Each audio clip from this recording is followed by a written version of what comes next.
हाय बच्चों, कैसे हैं आप लोग। तो उम्मीद है कि आपका केमिस्ट्री का पेपर अच्छा हुआ होगा।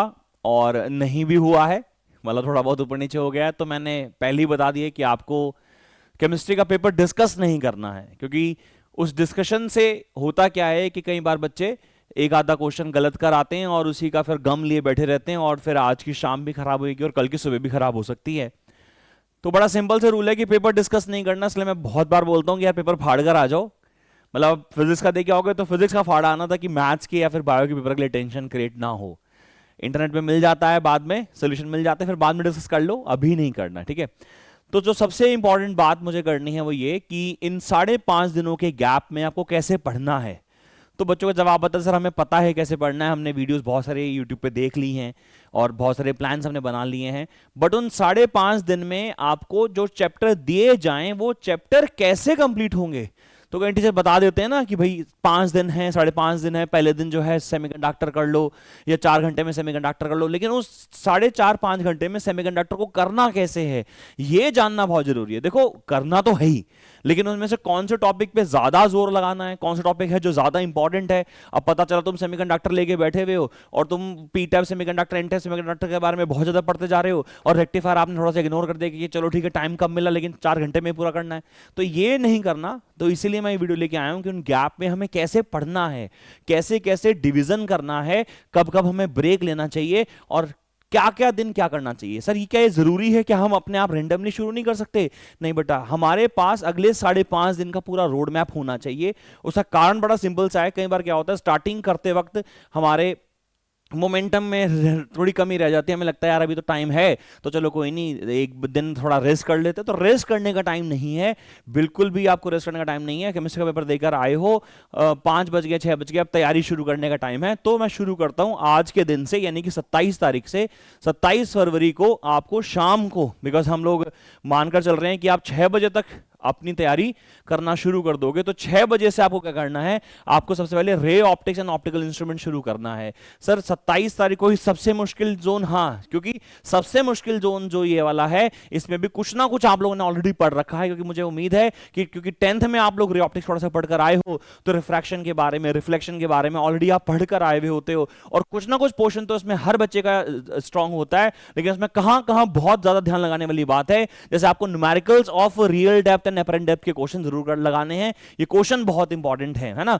उसके बाद टीएआर, उसकी डेफिनेशन, उसकी कंडीशन, और ऑप्टिकल फाइबर पे थ्योरेटिकल क्वेश्चन भी आ सकता है। और एनसीईआरटी बैक साइज में मैंने आप लोगों को याद होगा उसके एक एनसीईआरटी का बैक साइज का न्यूमेरिकल भी कराया, वो भी आ सकता है, लेकिन हाँ थ्योरेटिकल ज्यादा इंपॉर्टेंट है। उसके बाद यहां पे म्यू2 अपॉन में माइनस यू प्लस म्यू1 अपॉन में वी, म्यू1 माइनस म्यू2 अपॉन में आर का, इसका रिलेशन भी, डेरिवेशन भी, और इस पे बेस्ड न्यूमेरिकल भी इंपॉर्टेंट है। एनसीईआरटी का एग्जांपल है इसका खुद, और मोस्टली वही एग्जाम में आता है। अच्छा सर आपने स्टार लगा रखे हैं, ये क्या है बेटा? मैंने ये इसलिए लगा रखे हैं कि जब आप पढ़ाई कर रहे हो तो आप न्यूमेरिकल्स ऑफ रियल और एटम डेप्थ को चाहे कम टाइम दे देना, लेकिन टीआर को, उस डेरिवेशन को, प्रिज्म के न्यूमेरिकल्स को, और रे डायग्राम ऑफ ऑप्टिकल इंस्ट्रूमेंट को ज्यादा वेटेज देना टाइम में। भाई मैं मानकर चल रहा हूं कि अगर आज आप तैयारी शुरू करते हो तो 6 बजे से लेके रात के 2:30 बजे तक आप पढ़ सकते हो। सर 2:30 इतनी देर तो मैं पढ़ता ही नहीं कभी, या फिर बच्चे बोलेंगे सर तो 4 बजे तक पढ़ता हूं। नहीं सर, ये काम नहीं करना, मैं आपको डिवीजन बता रहा हूं। देखो मैं ये अपनी ओपिनियन दे रहा हूं, हो सकता है बच्चे से बच्चे वो वेरी भी करे। मैं मान रहा हूं कि 6 बजे पढ़ना शुरू करोगे तो बीच में कहां गैप लेना मैंने वो भी लिखा हुआ है, लेकिन 2:30 बजे तक पढ़ोगे, ठीक है। तो रे ऑप्टिक्स के अंदर आप टीआर के न्यूमेरिकल्स पे, इनके न्यूमेरिकल्स पे, डेरिवेशन पे, लेंस मेकर की डेरिवेशन, सर आपने इस पे इंपॉर्टेंट नहीं लगाया।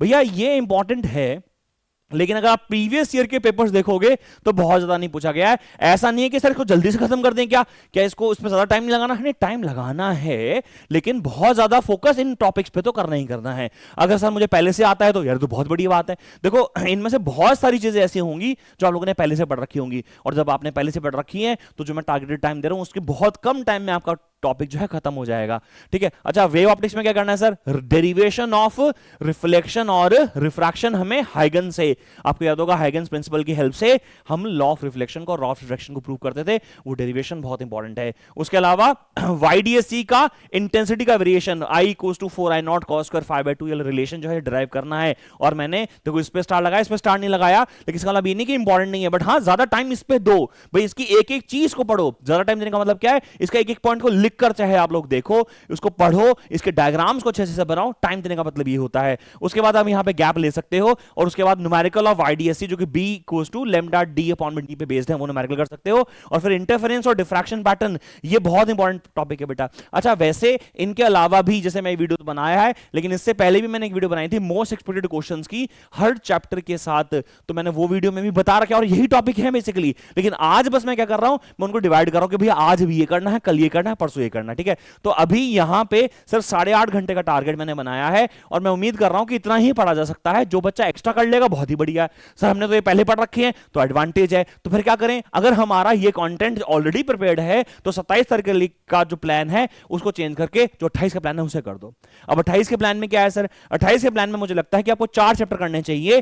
कुछ बच्चे ऐसे भी होंगे बच्चों जिनका वेव ऑप्टिक्स जो है पिछला छूट जाएगा, जिनको ज्यादा टाइम लग जाएगा, तो वेव ऑप्टिक्स का टाइम यहां पे सबसे पहले रिमेनिंग पॉइंट वो कंप्लीट करेंगे। उसके बाद chapter number 4, chapter number 5, chapter number 8 and chapter number 14। इनमें भी अगर मैं बोलूं तो चैप्टर नंबर 4 आपको सबसे पहले स्टार्ट करना है, और अब मैं मानकर चल रहा हूं कि आप 12 बजे से स्टार्टिंग कर रहे हैं। 12 बजे क्यों, रात को तुम 2:30 बजे सोए हो, है ना, 2:30 बजे 2:30-3 बज गए तुम्हें सोते सोते, 8 घंटे की नींद ली, फिर फ्रेश हुए, तो 12 बज जाएंगे यहाँ पे। तो 12 बजे से लेके यहाँ पे भी मैंने क्या बोला, 2 बजे तक का टाइम है। और कहां कहां पे गैप लेना है बेटा, इसकी पीडीएफ भी आप लोगों के पास आ जाएगी, कहां कहां गैप लेना है ये आपको पता चल जाएगा।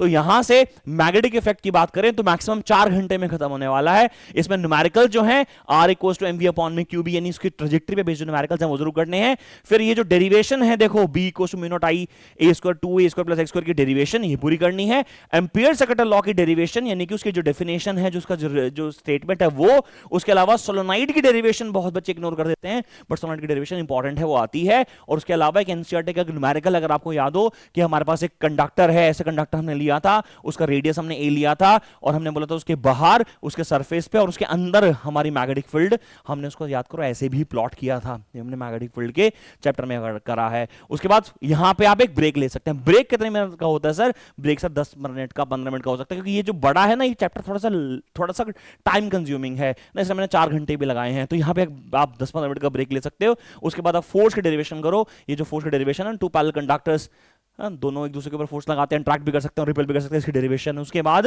एमसीजी और कन्वर्जन पे ध्यान देना है बेटा। स्टार लगाने का मतलब क्या है, स्टार लगाने का मतलब है इस टॉपिक को अच्छे से प्रिपेयर करना है। अच्छे से का मतलब क्या होता है सर, अच्छे से का मतलब होता है कि जब आप इसको तैयार कर रहे हो तो उसमें जो डायग्राम बनना है, उसके अंदर जो थ्योरी लिखनी है, उसको बहुत अच्छे से लिखकर देखनी है। इसीलिए मैंने बोला कि हर दिन क्या पढ़ना है ये तो सबको पता चल गया, लेकिन उसे कैसे पढ़ना है और कितनी देर में खत्म करना चाहिए, उसका क्या टारगेट होना चाहिए, वो जरूरी है। और ध्यान रखो, मैंने एक मार्जिन दे रखा है, इसलिए अगर कहीं तुम आगे पीछे हो रहे हो तो डीमोटिवेट मत होना, ठीक है। अब चैप्टर नंबर 5 की बात करें तो चैप्टर नंबर 5 में बिना गैप के आप पढ़ सकते हो। इसमें आप बार मैग्नेट के टॉपिक, यानी कि उसका मैग्नेटिक फील्ड का कैलकुलेशन, उसके ऊपर न्यूमेरिकल, और उसके बाद मैग्नेटिक मटेरियल जैसे कि पैरा, डाया, फेरो, और पैरा डाया और फेरो में भाई कौन कौन से उसके एग्जाम्पल्स हैं, है ना, वो याद रखने हैं। बिकॉज एग्जाम में क्या करेगा, एग्जाम में वो आपसे नहीं पूछेगा कि भाई पैरा के 2 एग्जाम्पल दे दो या डा के 2 एग्जाम्पल दे दो, वो बोलेगा कि भाई ये 5 आपको मैंने नाम दे दिए और इनमें से बताओ कि कौन सा पैरा है, कौन सा डाया है और कौन सा फेरो है, ठीक है। उसके बाद विदाउट एनी गैप आपको ईएम वेव्स पढ़ना है, बिकॉज यहां से लेके यहां ट्रांजिशन में आपको कोई स्ट्रेस नहीं होगा, बिकॉज बड़े सिंपल से चैप्टर हैं और मैक्सिमम इसमें 2 घंटे लगने हैं, इसमें 2.5 घंटे लगने हैं। सर वैसे ना दोनों ही 3-3 नंबर के चैप्टर हैं, लेकिन इसका कंटेंट बहुत छोटा है, इसके अंदर नंबर ऑफ क्वेश्चन बहुत ज्यादा है, और सबसे ज्यादा इसमें फोकस करना है किस पे बेटा, एमईक्यू पे, ईएम वेव्स में एमईक्यू पे। ऑल तो मैंने आपको बहुत बार बोला है कि मैंने यूट्यूब पे एक लेक्चर लिया था, उस लेक्चर में मैंने सारे टॉपिक कंप्लीट कर लिए थे, डिस्प्लेसमेंट करंट से लेके मैक्सवेल से लेके सारा ईएम वेव स्पेक्ट्रम तक। लेकिन उसके अंदर हमें क्या क्या लर्न करना है, उनकी यूजेस लर्न करने हैं, उनके वेवलेंथ, उनकी फ्रीक्वेंसी और उनके प्रोडक्शन और डिटेक्शन की टेक्निक। उसके बाद यहां पे आप एक ब्रेक ले सकते हो, और ब्रेक लेने के बाद चैप्टर नंबर 14 आप शुरू करोगे। सर चैप्टर नंबर 14 तो सर ऐसा मान लो कि फ्री का चैप्टर है सर, ये 7 नंबर आपको फ्री के देके जाएगा। 7 नंबर फ्री के मतलब ये इतना इजी चैप्टर होने वाला है कि आप एक बार पढ़ोगे आपको पता है कि क्या क्या पढ़ना है। आपको पढ़ना है energy band diagram of conductor, semiconductor, insulator. आपके सेमीकंडक्टर, आपके इंसुलेटर, आपके कंडक्टर्स के बैंड डायग्राम कैसे बनते हैं, इनमें एनर्जी गैप कितना कितना होता है। उसके बाद एन टाइप सेमीकंडक्टर और पी टाइप सेमीकंडक्टर के एनर्जी बैंड डायग्राम, किसके अंदर डोनर एनर्जी लेवल बनता है, किसके अंदर एक्सेप्टर एनर्जी लेवल बनता है। तो देखो अब यहां देखो ना, मैं क्या यही तो मैं कह रहा था कि भाई किस पे कितना टाइम लगाना है। भाई फॉर्मेशन ऑफ लेटेस्ट स्ट्रक्चर पे बात नहीं करनी है, और कोई बहुत ज्यादा आप डोपिंग के बारे में पढ़ रहे हो, एग्जाम में आएगा ही नहीं है, तो कहां टाइम ज्यादा लगाना है और कहां टाइम कम लगाना है, वो इसलिए मैंने उसको मार्किंग कर दी है। उसके बाद अनबाइज्ड पीएन जंक्शन में डिफ्यूजन और ड्रिफ्ट की डेफिनेशन जो है, उनका एक्सप्लेनेशन बहुत इंपॉर्टेंट है। उसके अलावा वीआई कैरेक्टरिस्टिक, फॉरवर्ड बाइस और रिवर्स बाइस के जो ग्राफ बनाने के लिए आते हैं, ये भी बहुत आते हैं, इसमें लिखा है। बट हाँ, फटाफट उसको कंप्लीट करना है। और उसके बाद सब रेक्टिफायर को तो बहुत ज्यादा इंपॉर्टेंट है, रेक्टिफायर को बहुत अच्छे से देखना है, उसका डायग्राम देख लेना। अब देखो क्या चीज है कि हमें कैसे पता चलेगा कि सर हम सही कर रहे हैं नहीं कर रहे हैं। तो एनसीईआरटी में देखो, एनसीईआरटी का रेक्टिफायर का डायग्राम देखो, क्या वही डायग्राम ब्लूप्रिंट में बनकर आएगा? हाँ सर, वही डायग्राम जो कि ब्लूप्रिंट में बनकर आएगा। तो हमें पता है कि हमें क्या सही और एप्रोप्रिएट कंटेंट लिखना है। रेक्टिफायर में हाफ रेक्टिफायर, फुल रेक्टिफायर पर ज्यादा टाइम लगाना है। तो ये हमारा 28वां दिन हो गया। ये मैं मीडियम डे इसलिए मानता हूं बिकॉज इसमें हमने 3 ईजी चैप्टर्स खत्म करे हैं। अब आएगा सर एक टफेस्ट डे। अभी इस टफेस्ट डे को मैंने क्वेश्चन मार्क इसलिए किया है क्योंकि ये हो सकता है आपके लिए टफ ना भी हो। क्योंकि होता क्या है कि जब हम इलेक्ट्रोस्टैट्स पढ़ना शुरू करते हैं, जब हम 12th क्लास में आते हैं, तो हम सच में बहुत ज़्यादा मेहनत कर रहे होते हैं, लापरवाह तो हम धीरे धीरे धीरे होते हैं। हम मार्च अप्रैल में मई में तो बहुत सीरियस होते हैं कि भाई इस बार तो आग लगा देंगे 12th क्लास में, ऐसे है ना, वो मोटिवेशन होता है। तो ये डिपेंड करता है आप लोगों पर। मैंने इस दिन का टारगेट बनाया है 15 घंटे। अभी पिछले दिनों में मैं देखो, मैंने 28 तारीख को क्या क्या ड्यूरेशन बनाई है, तो अगर यहाँ पे देखे तो 4 घंटे यहाँ, 2 घंटे यहाँ, तो 6 घंटे हो गए, 6 और 8.5 घंटे हो गए, 13.5 घंटे तो यहाँ पे। उसके अलावा हो सकता है वेव ऑप्टिक्स यहाँ पे रह जाए, तो मैं अप्रॉक्सीमेट मान रहा हूं। अच्छा, 15 घंटे से ज्यादा तो वैसे भी नहीं पढ़ा जा सकता। और लेकिन मैं कहता रहा हूं, ये टफेस्ट डे आपके अकॉर्डिंगली हो सकता है, दूसरे के बच्चे के लिए नहीं हो सकता, क्योंकि हो सकता है उसने इलेक्ट्रिक चार्ज एंड फील्ड पहले ही पढ़ रखा हो। मैक्सिमम क्या लगेगा बेटा? मैक्सिमम हमें 4 घंटा इसमें लगना चाहिए। स्टार्ट हम करने वाले हैं 11:30 से 12 के बीच में। वही किस किस टॉपिक पे हमें ब्रेक लेना, किस टॉपिक पे हमें फोकस करना है और कब हमें ब्रेक लेना है, मैंने सब मेंशन कर दिया है। इलेक्ट्रिक पोटेंशियल कैपेसिटेंस यहाँ पे करा, करंट इलेक्ट्रिसिटी यहाँ पे करा, और ईएमआई यहाँ पे करा। तो हमने 4 यहाँ पे चैप्टर कर लिए हैं। 3 बेसिकली सेक्शन है यहाँ पे, electric charge and field, potential capacitance, current electricity and EMI. इसका पीडीएफ जो है मैं इसके यूट्यूब के जो डिस्क्रिप्शन में डाल दूंगा और इंस्टाग्राम पे भी डाल दूंगा, तो आपको थोड़ा सा हेल्प मिल जाएगी। तो नोट करने की जरूरत यहाँ पे आपको अभी नहीं पड़ेगी, स्क्रीनशॉट वैसे आप लोग ले सकते हैं। तो डे 3 में हम लोग 29 फरवरी को ये करने वाले हैं। कितना बढ़िया है ना भाई, मस्त है सर। लीप ईयर लग गया। अगर हमारा लीप ईयर नहीं होता तो ये एक दिन और कम खत्म हो जाता। तो आप लकी हो बेटा, है ना, आप लकी हो, you guys are lucky always, है ना। चलो जी, डे 4 की बात करते हैं। यहां पे जो हमने टारगेट बनाया है बेटा, वो हमने बनाया है 14 आवर्स का, ठीक है ना, 14 आवर्स का। और अगेन यहां पे मैं बोलता हूं कि हो सकता है कि बच्चे बोले सर मुझे तो 14 घंटे लगने ही नहीं है, क्योंकि मैंने तो ऑलरेडी ये पढ़ लिया है। तो भाई पढ़ लिया है, उसे तो रिवाइज करने का टाइम है। इसलिए मैं मानता हूं सबसे पहले एसी रिवाइज कर लीजिए, जिसके अंदर LC with phasor diagram, LCR with phasors, LNC with phasor का मतलब ओनली एल और ओनली सी वाले सर्किट, उसके फेजर डायग्राम, वो सब है ना, रेजोनेंस, पावर कंज्यूम्ड और ट्रांसफार्मर, उसका न्यूमेरिकल, है ना। और फिर बात करेंगे तो डुअल एटम और न्यूक्लियर, इनके बीच में 15-15 मिनट का ब्रेक रख सकते हैं। लेकिन इसे बिना ब्रेक के पढ़ना कुछ है ही नहीं सर। डुअल में जो सारे ग्राफ हैं, फोटोलिटिक का ग्राफ जो है इंटेंसिटी के साथ, नोड पोटेंशियल के साथ, फ्रीक्वेंसी के साथ, वो सारे graph numerical based on Einstein's equation of photoelectric effect और वेव नेचर ऑफ मैटर की जो हमने lambda equals to 12.27/√v angstrom पढ़ा था, वो सारे न्यूमेरिकल्स करने हैं, ठीक है ना। उसके बाद एक यहाँ पे 15 मिनट का गैप लेके आप एटम खत्म करेंगे, एटम में ये वाले टॉपिक, और फिर एक 15 मिनट का गैप कि आप बिना कम रुके हुए आप न्यूक्लियर कंप्लीट करेंगे। बेटा ऐसा है कि सेकंड बुक के अंदर सबसे ज्यादा इंपॉर्टेंट है उनके एमईक्यूज और उनके एमसीक्यूज। फर्स्ट बुक के अंदर क्या है? फर्स्ट बुक के अंदर उनके एनसीईआरटी बहुत जरूरी है। तो इनको बाइफरकेट करो। देखो एनसीईआरटी सेकंड बुक की नहीं जरूरी नहीं है, सेमीकंडक्टर की है वो हमने कर रखी है, ऑप्टिक्स की है वो हमने कर रखी है, लेकिन एमईक्यू बहुत जरूरी है। और जो फर्स्ट चैप्टर है उसका एनसीईआरटी बहुत जरूरी है, एमईक्यू भी ऑफ कोर्स है। तो डे 14 जो डे 4 है हमारा 1 मार्च का, ये हमारा टारगेट हो गया। उसके बाद सर यहां अगर खत्म हो गया तो हम लोग फ्री हो जाएंगे अपने मॉड्यूल से रिवीजन करने से। मॉड्यूल मतलब आप अपने जो बुकलेट पढ़ रहे हो, जो आपने नोट्स बना रखे हैं उससे। अच्छा, अगर मान लीजिए बुकलेट और नोट्स नहीं बना रखे सर, मैंने तो कुछ भी नहीं पढ़ रखा, तो भैया इसके 1 शॉट लेक्चर्स होते हैं, इसके एनसीईआरटी हैं, और मैंने जो उसके जो इंपॉर्टेंट टॉपिक्स की जो क्लास ली हुई है, जो उसमें आपको पता चल जाएगा कौन कौन से टॉपिक करना है, उसको टॉपिक वाइज आप कंप्लीट कर सकते हैं। ओके, बस डे 5 में है बेटा, this is a day of sample papers and writing practice only. आपको 3 चीजें करनी है: sample question paper 2022-23, sample question paper 2023-24, और सैंपल पेपर की जगह यहां पे मैंने लिखा दिल्ली का 2023 का। वैसे दिल्ली के 2023 के 2 पेपर्स और भी हैं, वो भी हमारे पास अवेलेबल हैं। आप इस नंबर पे जो है डीएम करेंगे, व्हाट्सएप करेंगे, और आप लोगों को इस पे जो है रिवर्ट मिल जाएगा। ये जो आपका नंबर है इंस्टीट्यूट का हमारा नंबर है, ठीक है ना। आपको इन इन इस डे में, ये जो मैं 5वां दिन कह रहा हूं, जो मैं 2 मार्च कह रहा हूं, उसके बाद 3 मार्च भी है बेटा, इस दिन में आपको सिर्फ सैंपल पेपर और राइटिंग प्रैक्टिस ही करनी है, आपको बुकलेट खोल के नहीं देखनी है। अब आपको बुकलेट खोलनी कब पड़ेगी कि भाई फॉर एग्जांपल आप सैंपल पेपर पढ़ रहे हो, सैंपल पेपर पढ़ते पढ़ते आपको लगा यार कि यार ये क्वेश्चन जो है, ये जो क्वेश्चन है ये तो मेरे को, मैंने पढ़ा तो है बुकलेट में लेकिन थोड़ा सा याद नहीं आ रहा, रिवाइज, तो फिर बुकलेट खोलनी पड़ेगी। तो सैंपल पेपर की हेल्प से फिर आप बुकलेट को रिवाइज करना शुरू करोगे। यानी कि आपका जो डे 5 और आपका जो डे 6 है, यानी कि 3 मार्च है, वो दोनों दिन जो है सैंपल पेपर, राइटिंग और बुकलेट को खोलने निकलने में निकलेगा। क्योंकि बुकलेट में कौन सा टॉपिक कहां है आपको पता है, तो आपने सवाल किया एक और सवाल में लगा यार ये क्वेश्चन तो कहीं पड़ा हुआ है, तो उसमें से वो टॉपिक निकाला, उसमें से देखा भाई क्या क्या सही लिखना है और ब्लूप्रिंट में क्या लिखा है। क्योंकि जो भी मैं आपको बता रहा हूं ये सारे मैंने सॉल्व करा रखे हैं, यूट्यूब पे सारे लेक्चर्स मेरे पड़े हुए हैं। आपको अगर इसकी पीडीएफ भी चाहिए तो आप क्या करेंगे, बस आप डीएम करेंगे, व्हाट्सएप करेंगे इस नंबर पे, आपको वो मिल जाएगा। ठीक है, उसके अलावा अगर ये तीनों आपने ऑलरेडी कर रखा है तो 2021 का टर्म 1, 2022 का टर्म 2, एक्चुअली इस टाइम ना कोविड का लॉकडाउन लगा था, तो 2021 में जो है टर्म 1 और फिर 2022 में टर्म 2 हुआ था, तो ये दोनों पेपर कर लेना। हावेवर हो सकता है इसमें कुछ ऐसे टॉपिक हो जो सिलेबस के कट गए हो, तो वो आप समझदार हो निकाल लोगे। उसके अलावा 2023 के भी मैंने 2 और पेपर निकालने हैं, वो आपको करने हैं। डे 5 और डे 6 का मेन मोटिव है सिर्फ और सिर्फ जो आपने पहले 4 दिन यानी 3.5 दिन पढ़ा, उसमें से कौन कौन से क्वेश्चन कैसे पूछे जा रहे हैं वो सीखना, और वो बहुत जरूरी है।